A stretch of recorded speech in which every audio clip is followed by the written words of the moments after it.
환영하며 또 땅에서는 외국인과 나그네로라 증거하였으니 이같이 말하는 자들은 본향 찾는 것을 나타냅니다. 저희가 나온 바 본향을 생각하였다면 돌아갈 기회가 있었으려니와 저희가 이제는 더 나은 본향을 사모하니 곧 하늘에 있는 것이라.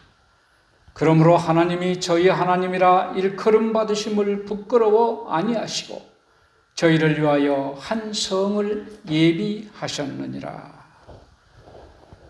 유명한 동물학자 이마레이즈라고 하는 학자가 아프리카 개미를 가지고 실험을 했습니다. 이런 개미집 둘레에다가 이렇게 둥그렇게 홈을 파고 여기다 물을 부었습니다. 물론 이 개미 집 안에도 개미들이 좀 있었고 또 집 밖에도 이 먹이를 물고 들어오는 개미들이 있었어요. 그런데 이 물로 이렇게 차단이 된 겁니다. 그런데 여기다가 가느다란 이 보리대 하나를 걸쳐놨어요. 이 다리로 이렇게 다리처럼 이렇게 해놓고 관찰을 하는 겁니다. 예. 여러분 어떤 결과가 나왔을 것 같아요? 이 집 안에 있는 개미들은 볼일을 보려고 나가려다가 이런 장애물이 생겼을 때 이 다리를 건너가야 되는데 한 개미도 그 다리를 건너는 모험을 하질 않아요. 그리고 다 포기를 합니다. 안 나가버려요. 그런데 집 밖에서 먹이를 물고 들어오던 개미들은 한결같이 이 위험을 무릅쓰고 모험을 하면서 이 외나무 다리를 건너서 집으로 돌아왔다 이겁니다. 하나같이 그렇게 했다 이 말이에요. 예. 그래서 그는 뭐를 이걸로 입증했는가 하면은 모든 동물들은 자기의 집으로 돌아오려고 하는 귀소 심리가 있다고 하는 것을 이걸 가지고 입증을 했어요. 어려움을 무릅쓰고 끝에 집에 있는 이 개미들은 나가려고 하질 않았는데 밖에 있는 개미들은 어떻게든지 위험을 무릅쓰고 들어왔다 이겁니다. 이 모든 동물과 인간들은 귀소 본능이 있어요. 귀소 심리.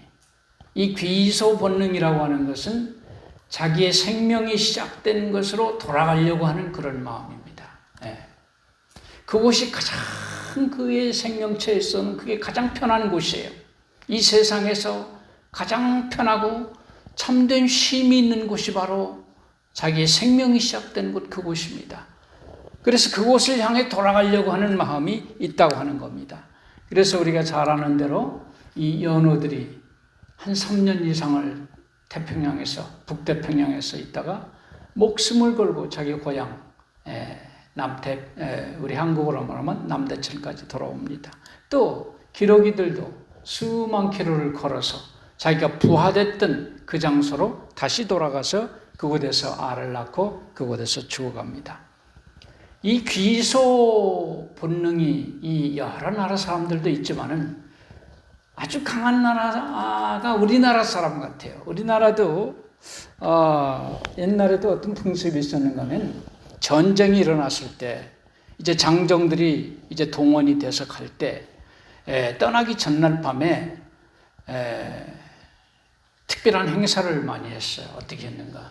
자기 우통을 다 벗은 다음에 자기 아내가 바늘로 자기 덩어리에다가 글을 새기도록 했어요. 꾹꾹 찔러가지고. 그래서 진충보옥이라든가 부병자자 이런 글자를 한문으로 새깁니다. 그럼 그 피가 흥건하게 나오면 그거를 아내의 속치마로 그거를 닦도록 했어요. 그래서 전쟁통에 자기가 이제 섞여서 죽어버리면 자기 시체를 못 찾는 겁니다. 그랬을 때 덩어리를 보면 그 표시가 있는 사람이 자기 남편이고 자기 자식이에요. 그래서 틀림없이 자기를 찾아서 고향에다 묻어달라는 것입니다. 만약에 그 시체도 못 찾으면 아내가 그 닦은 피 묻은 그 속치마 그거를 자기 허총에다가 대신 묻어달라는 것입니다. 어떻게든지 고향으로 돌아가겠다고 하는 본능이 그렇게 있었던 거예요. 그런 것만 있는 게 아니고 우리나라의 허총은 여러 가지 허총이 있습니다. 예. 아까 말한 거는 혈총이라고 그러고 그 다음에 치총도 있어요. 이빨을 대신 묻어요. 이빨을. 옛날에 경상도 어디 관찰사로 갔던 사람이 그저 홍수에 휩쓸려 가지고 시체도 찾지 못하고 죽게 됐어요. 그 고향에서 어떻게 했을까요? 시체도 못 찾으니까. 근데 그 관찰사가 그 기생 어떤 여자하고 지냈다는 걸 알았어요. 근데 그 기생들이 옛날에 참 이상한 버릇이 있어요. 나를 진짜로 사랑하면 이빨 하나 빼달라고.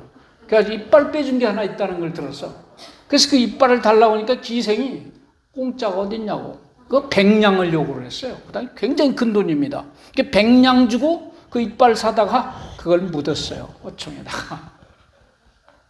그런가 하면 그것도 없을 때는 그 머리카락이라도 이렇게 남겨놓은 그걸 발총이라고 그럽니다.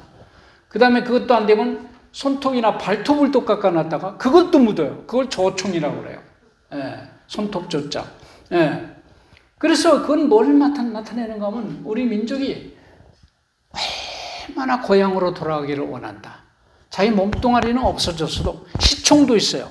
중국으로 사신으로 갔던 사람 가운데 못 떠난 사람은 자기 시를 써서 그걸 종한테 자기 고향에다 갖다 줘라. 그걸 대신 무덤에다 그 선조들의 무덤에 그 시라도 묻어놨어요. 그래서 그만큼 우리 족속이 고향으로 들어가서 묻히겠다고 하는 그 사상이 그렇게 강했다고 하는 겁니다. 예. 이 고향이라고 하는 것은 사람들 마음속 깊은 곳에 언제나 자리 잡고 있어요. 바쁘게 돌아갈 때는 미처 생각을 잘 못하지만은 한가한때 조용할 때는 의례껏 옛날 자기가 살던 그 정다웠던 그 거리, 그 모습들이 쫙 떠올라요. 예. 그 모습은 결코 평생 그의 뇌리에서 지워지지가 않습니다. 예. 아무리 세월이 가고 나이가 들어도 없어지는 것이 아닙니다. 예. 그 마음이 왜 생길까요? 도대체 그 마음의 기원이 무엇일까요? 예. 모든 생명체에게는 왜 그런 마음이 들어있을까요?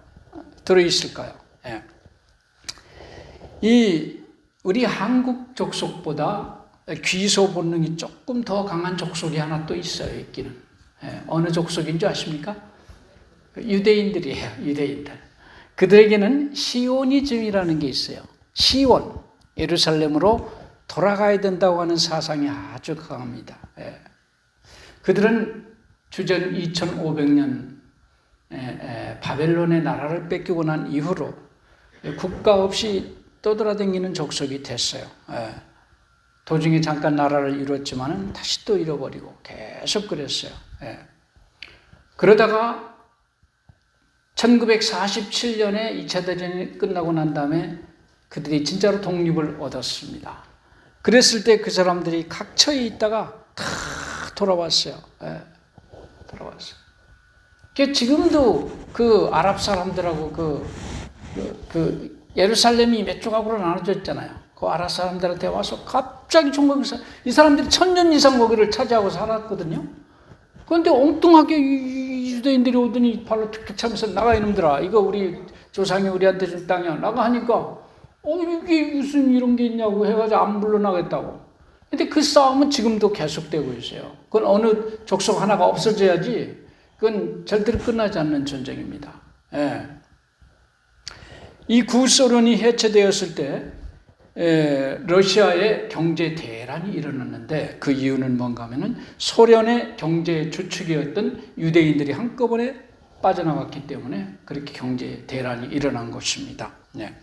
자, 이 이스라엘 사람들의 이 시온으로 돌아가야 되겠다고 하는 그 사상이 언제부터 그들에게 있을까요? 언제부터 시작됐을까요?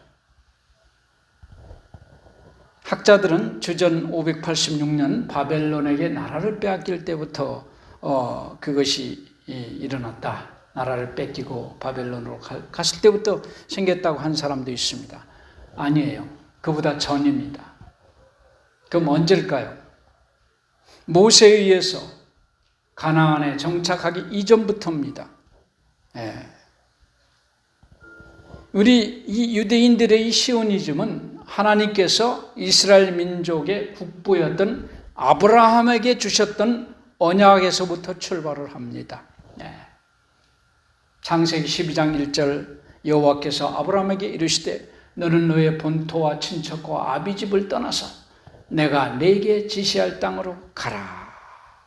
내가 너로 큰 민족을 이루고 네게 복을 주어 내 이름을 창대케 하리니 너는 복의 근원이 될지라.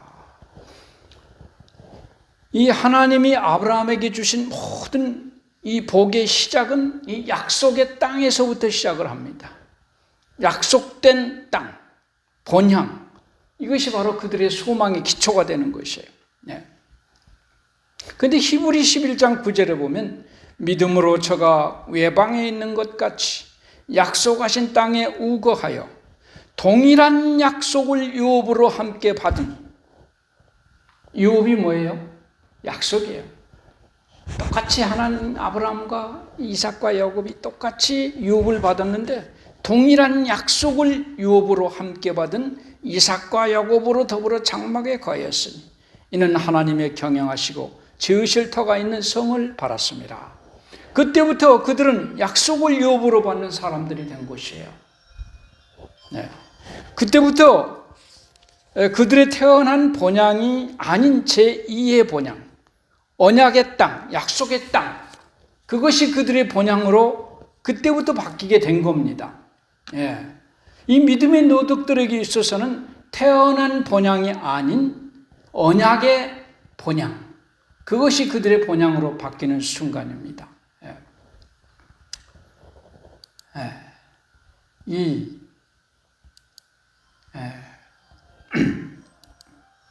태어난 본향이 아닌 언약의 본향이에요. 그들은 그 땅을 사모해서 자기들이 태어난 본향과 친척과 아비집을 포기를 했어요. 그러므로 이스라엘 족속의 시오니즘의 기원은 인간적이거나 세상적인 원인이 아니에요. 이 시오니즘은. 이것은 영적인 것이고 하나님의 약속에 기인한 것입니다. 이 시오니즘이라고 하는 것이. 그래서 히브리 6장 11절에 우리가 간절히 원하는 것은 너희 각 사람이 동일한 부지런을 나타내어 끝까지 소망의 풍성함에 이르러 게으르지 아니하고 믿음과 오래 참음으로 말미암아 약속들을 기업으로 받는 자들을 본받는 자 되게 하려는 것이라. 더 나은 본향을 사모하는 사람들이 있었는데 바로 그 사람들을 약속을 기업으로 받은 사람이라고 우리가 말하는 것입니다. 히브리 기자가 이것을 기록한 것은 그 약속들을 기업으로 받는 자들의 신앙을 본받게 하기 위해서 그것을 기록했다 이것입니다. 이 그들에게 있어서 이 약속은 그들의 최고의 재산인데요. 오늘 저녁에 믿음의 노독들의 신앙을 배워서 그것을 그들의 신앙의 본질을 본받는 성도들이 꼭 되어야 되겠어요. 그들의 어떤 점을 본받아야 될까요? 믿음의 노독들의 어떤 점이에요? 그들의 약속을 사모하는 그 마음, 본향을 사모하는, 언약을 사모하는 그 마음입니다. 믿음의 노독들의 모든 믿음의 행위들은 이 언약에 기초하고 있기 때문에 그렇습니다. 자, 제일 먼저 아브라함이 나옵니다. 이 아브라함의 언약을 사모하는 마음을 우리가 배워야 돼요. 이 히브리 11장에 보면 이 아브라함의 신앙의 진수가 나타나는데 아브라함의 신앙의 진수는 세 가지입니다. 첫 번째는 하나님의 언약을 믿고 나그네 생활을 위해서 육신의 고향을 떠난 것입니다. 떠났다고 하는 것입니다. 믿음으로 아브라함은 부르심을 받았을 때 순종하여 장래의 기업으로 받을 땅에 나갔을 갈 바를 알지 못하고 나갔으며 이 하나님의 언약을 사모했기 때문에 육신의 고향을 떠나라고 명하실 때 그는 기쁨으로 순종을 했습니다. 이것이야말로 정말로 위대한 선택을 한 것입니다.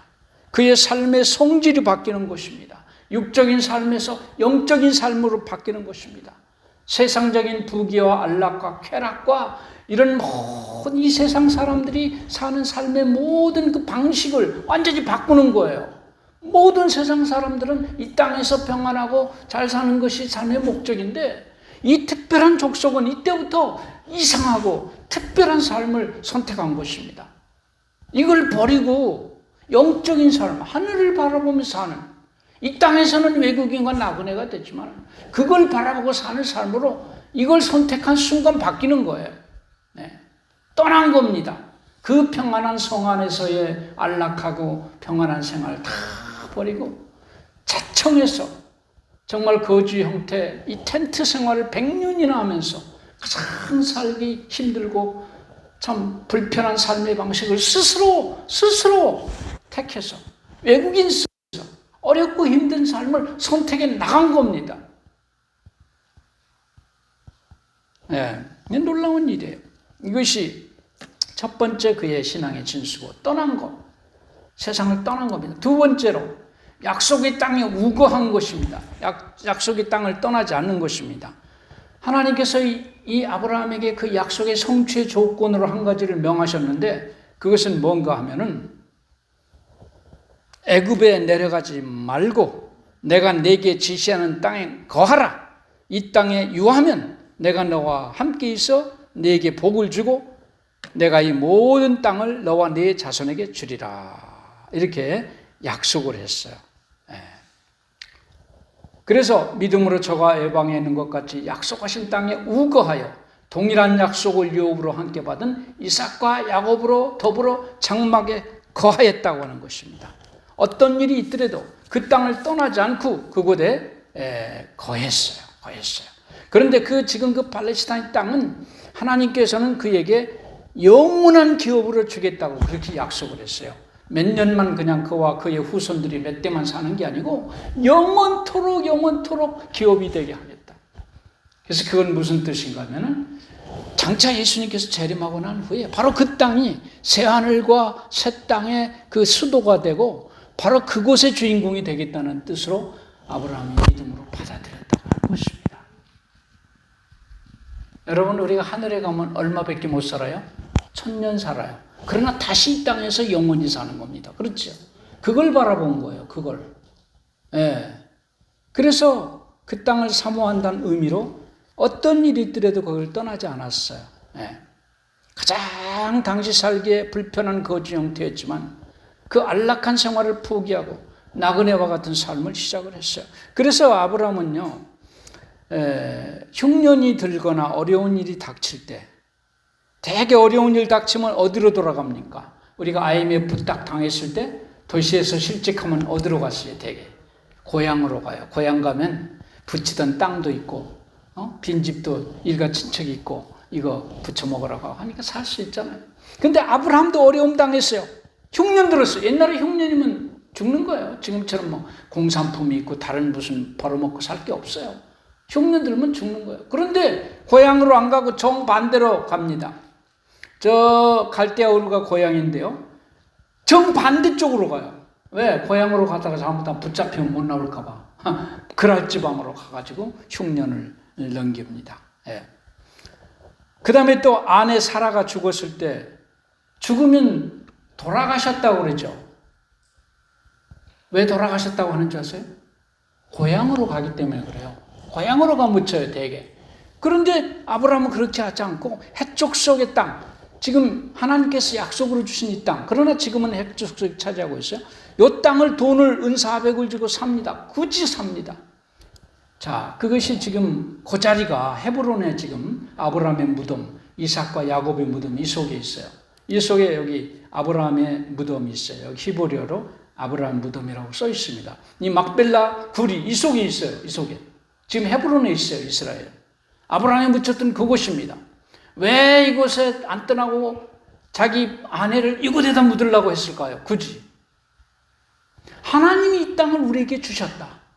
나는 이 땅의 주인이다. 영원히 떠날 수 없다. 그런 뜻에서 이걸 돈 주고 사서 여기 묻힌 겁니다. 그래서 지금까지도 이스라엘 민족의 아주 신앙의 중심지가 되고 있어요. 약속의 땅의 한복판에 지금도 묻혀 있는 것입니다. 네. 그 다음에 이삭이 결혼할 때 그 종이 뭐라고 그랬어요? 그 여인이 일로 안 나오려고 하면 어떡할까요? 당신의 아들을 데리고 옛날 당신 고향으로 돌아가서 살까요? 그렇게 하지 말아라. 절대로 그렇게 하지 말아라. 그렇게 그 아가씨가 그렇게 우긴다면 그건 포기해라. 그런 결혼 포기. 예. 절대로 떠나는 걸 원치 아니하시오. 예. 그만큼 그 약속의 땅에 아주 목숨을 걸고 거했다. 이것은 하나님의 언약, 그 땅에 대한 하나님의 언약을 믿었기 때문에 그런 것이죠. 세 번째 이 언약의 우리 아브라함의 신앙의 핵심은요, 하나님의 언약을 믿고 독생자를 하나님께 드린 겁니다. 독생자를 드렸다고 하는 겁니다. 예.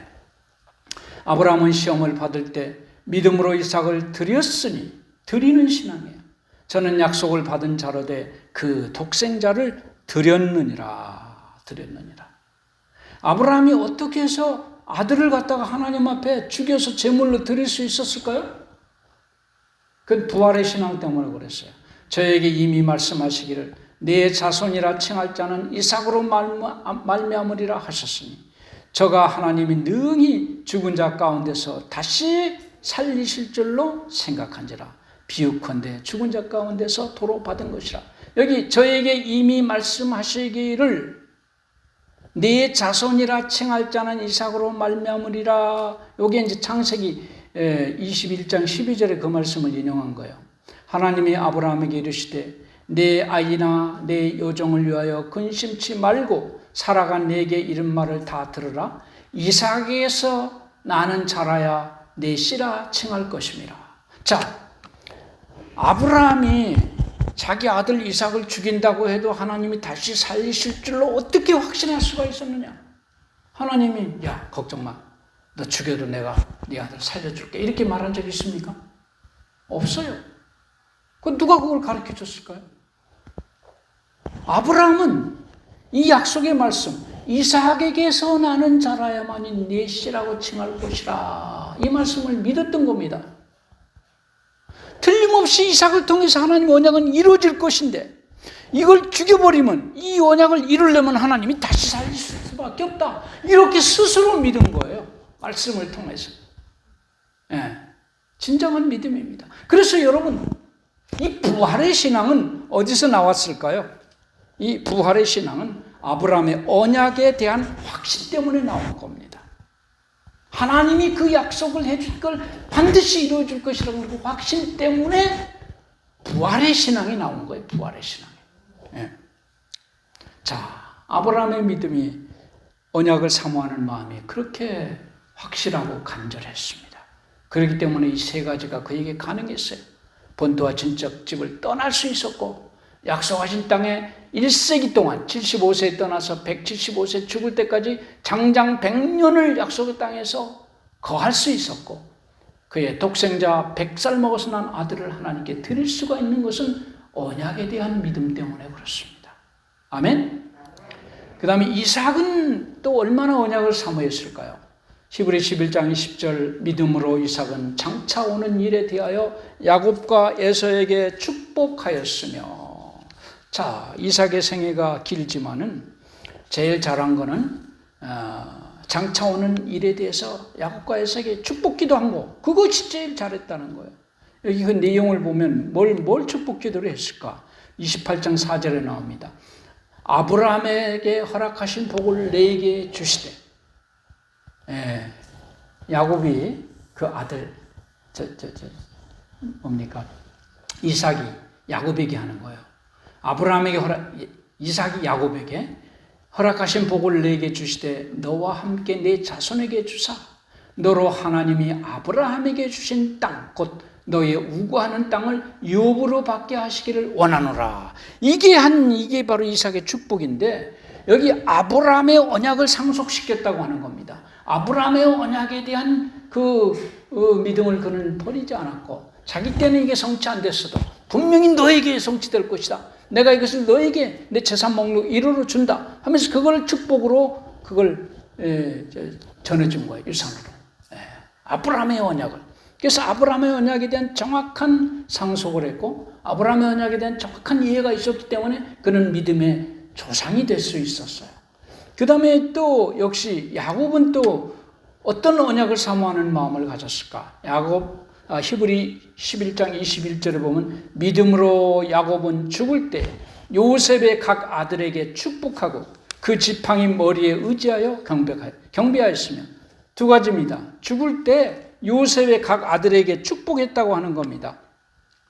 요셉의 아들에게 문 축복을 했을까요? 거기 이 창세기에 보면은 48장 5절에 보면은 이 애굽에서 내게 낳은 두 아들 에브라임과 므낫세는 내 것이라 르벤과 시므온처럼 내 것이 될 것이요. 그다음에 48장 16절에 이들로 내 이름과 내 조부 아브라함과 아버지 이삭의 이름으로 칭하게 하시오며 요셉이 두 아들에게 야곱이 한 축복은 요셉이 아들 둘 에브라임과 므낫세를 그건 내 아들이 아니고 내 아들이다. 그 축복 그게 한 게 이게 야곱이 제일 믿음 있게 잘한 거란 거예요. 이게 무슨 뜻인가요? 지금 이 야곱의 아들이 요셉까지 열둘인데 요셉을 쏙 빼버리고 요셉 대신 두 아들을 거기다 집어넣어 버렸어요. 그래서 이 두 아들들이 자기 삼촌들하고 어깨를 나란히 하고 이스라엘의 12지파 가운데 한 지파씩 차지하게 된 겁니다. 그래서 아브라함이 약속해 주신 약속의 땅을 상속할 수 있는 권한을 그 아들들에게 준 거예요. 손자들에게. 이건 무슨 뜻인가 하면 아브라함의 언약에 대한 정확한 상속을 해준 겁니다. 그만큼 확실한 이해를 했어요. 자기 손자 뺏어가지고 아들 삼은 게 뭐 이렇게 대단한가? 그 대단한 거예요. 아브라함의 언약을 상속시켜줬다는 의미에서 대단한 겁니다. 그래서 그가 아주 잘한 일이고 또 한 가지는 그 지팡이 머리에 의지하여 경배했다고 하는 겁니다. 이 지팡이 머리에 의지해서 경배했다고 하는 것은 야곱이 죽을 때 하는 거예요. 죽을 때 특별히 자기 무덤에 대해서 요셉에게 유언을 할 때 그때 일어난 일입니다.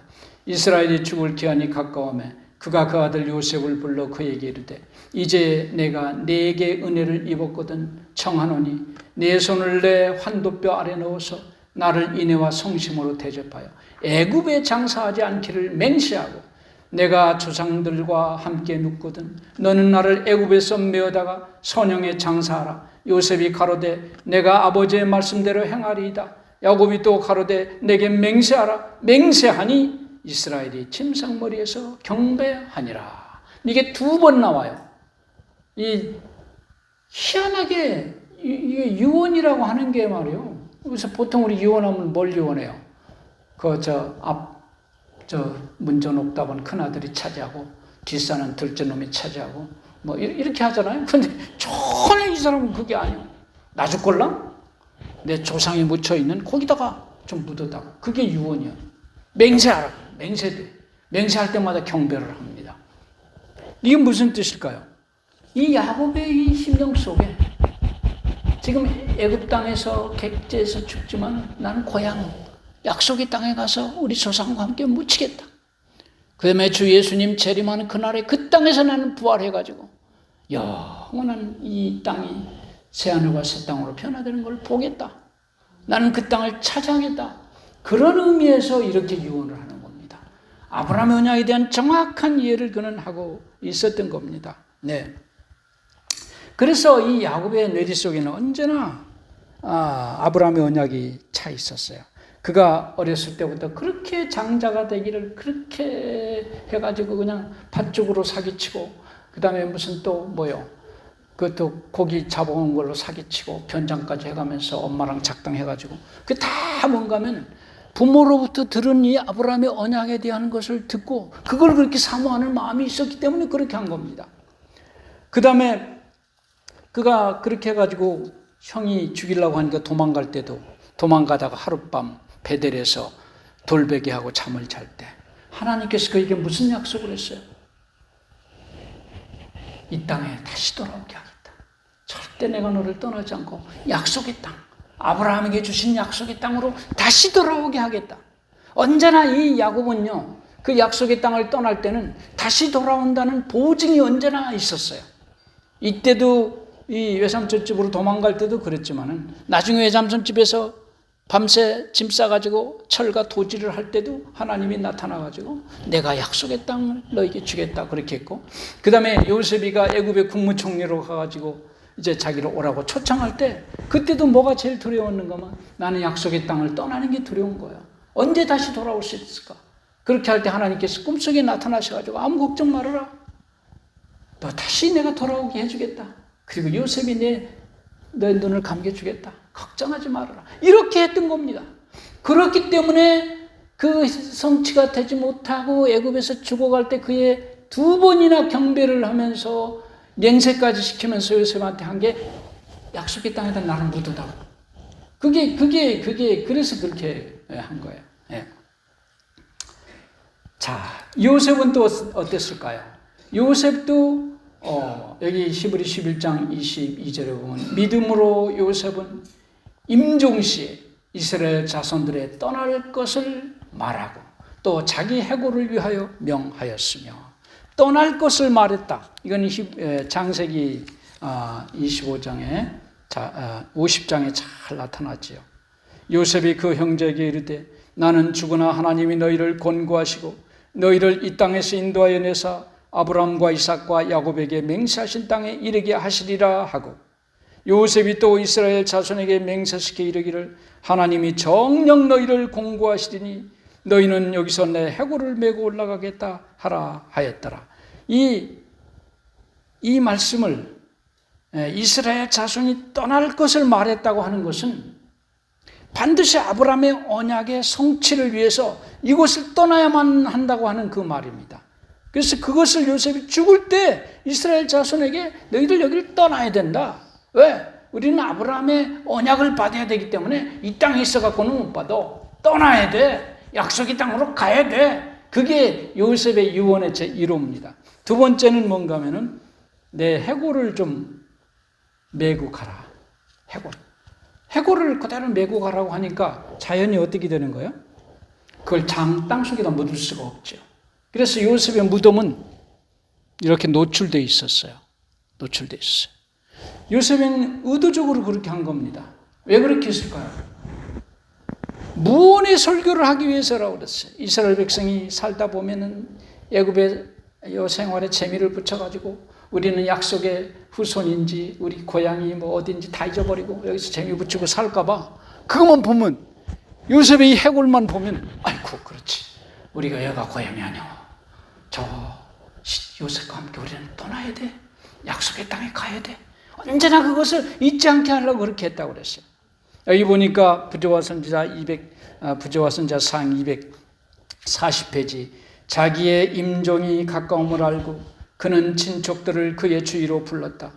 바로의 땅에서 그는 그렇게 영예로운 대우를 받았었으나 애굽은 그에게 있어서 유랑의 땅에 지나지 않았다. 그의 마지막 회의는 그가 이스라엘과 운명을 같이 한다는 것을 증거하였다. 요셉의 마지막 말은 하나님이 너희를 권고하시고 너희를 이 땅에서 인도하여 내사 아브라함과 이삭과 야곱에게 맹세하신 땅에 이르게 하시리라는 말이었다.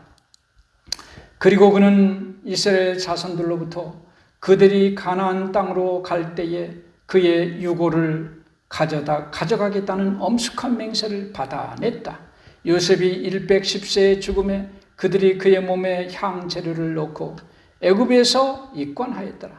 그 후에 이스라엘 백성이 노역에 종사하게 된 수세기 동안 요셉의 임종의 말을 기억나게 하는 그의 관은 이스라엘 백성들에게 그들은 다만 잠시 애굽에 체류하는 자들에 불과하다는 것을 증거하였으며 구원의 때가 분명히 올 것이므로 허락의 땅에 대한 그들의 희망을 굳게 잡도록 해 주었다. 그래서 무언의 설교를 하기를 위해서 그렇게 했어요. 자, 여러분, 이것이 세겜에 있는 요셉의 무덤입니다. 그런데 그 애굽에서 이스라엘 백성이 메고 나온 요셉의 관이 지금 그대로 그 자리에 있어요.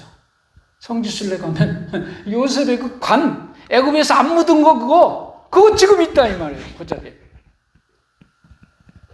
그 그 관은 지금도 이스라엘 백성이 교훈을 줍니다. 사실은 약속의 땅이 그들은 아브라함의 언약을 사모하고 있다고 하는 것, 그걸 보고 알아야 돼요. 우리가 간절히 원하는 것은 너희 각 사람이 동일한 부지런을 나타내어 끝까지 소망의 풍성함에 이르러 게으르지 아니하고 믿음과 오래 참음으로 말미암아 약속들을 기업으로 받는 자들을 본받는 자 되게 하려는 것이니라. 여러분, 예수 믿으면 건강할 수 있나요? 예수 믿으면 다른 사람보다 훨씬 건강하게 살게 돼요. 예수 믿으면 가정이 평안할까요? 다른 사람보다 훨씬 평안해요. 예수 믿으면 자식들도 비교적 잘 됩니까? 아주 잘 돼요. 부자 될 가능성도 훨씬 많아요. 근면하고 성실하게 일하니까. 그런데 다 그렇게 되는 게 아니에요. 예수 믿어도 병으로 죽을 수도 있고, 예수 믿어도 자식이 잘못될 수도 있고, 예수 믿어도 가정이 좀 행복하지 못할 수도 있어요. 그런데 예수 믿으면 분명히 되는 게 하나 있어요. 약속을 기업으로 받았다고 그랬지. 영원한 본향을, 아브라함의 언약을 차지하는 겁니다. 그 땅의 주인이 되는 겁니다. 누구든지 그리스도께 속한 자면 아브라함의 자손이요 약속대로 유업을 받을 자니라. 그리스도를 통해서 우리가 이 아브라함의 자손이 되어서 그 언약을 받는 것은 죽었다 깨어나도 이루어질 수 있는 일이에요. 예수 믿어도 건강하지 않을 수도 있고, 예수 믿어도 가정이 좀 문제가 생길 수도 있어요. 자식이 잘못될 수도 있어요. 부자가 안 될 수도 있어요. 그렇지만 반드시 되는 것은 아브라함의 언약에 동참하는 겁니다. 그 땅의 주인공이 되는 것입니다. 이들은 믿음으로, 오래 참음으로, 다른 말로 하면 인내로, 믿음과 인내로 그 약속을 받았다 이 말이에요. 약속들을 기업으로 받는 자들을 본받는 자 되게 하려고 이것을 기록했다는 겁니다. 여러분, 그들의 그 고귀한 언약을 사모하는 마음을 본받게 되시기를 바랍니다. 여기 이 나폴레옹이 세인트 헬레나의 유배가 됐습니다. 죽을 날만 기다리는데 한 기자가 어느 날 나폴레옹을 찾아왔어요. 이 백발이 된 과거의 영웅에게 질문했어요. 폐하가 이 땅에 사는 동안에 가장 행복했던 때는 언제이십니까? 이 노 영웅은 눈을 지그시 감더니 과거를 회상합니다. 그러더니 말을 합니다. 내가, 우리 군대가 알프스를 넘었을 때 마침 전투가 없는 어느 날 아침 근방의 어느 교회당에서 종소리가 났네. 나는 문득 그 교회당에 가서 무릎을 꿇고 눈물을 흘리며 하나님께 기도를 드렸네. 그때가 내 인생에서 가장 행복한 순간이었다네. 여러분, 천하의 영웅 나폴레옹도 하나님 앞에 나가서 무릎을 꿇었을 때 비로소 진정한 평안과 행복을 느꼈다고 하는 것입니다. 여러분, 우리가 진정으로 쉴 수 있는 곳은 하나님의 품입니다. 우리의 진정한 본향, 우리의 창조주 하나님이 계신 곳, 그것이 바로 우리의 본향입니다. 우리는 약속을 기업으로 받는 자들에게 하나님께서는 그 뜻이 변치 아니함을 충분히 나타내시고 그 일에 맹세로 보증했다. 하나님이 맹세했어요. 그렇기 때문에 약속을 언약으로 받는 것은 누구에게든지 반드시 이루어집니다. 네.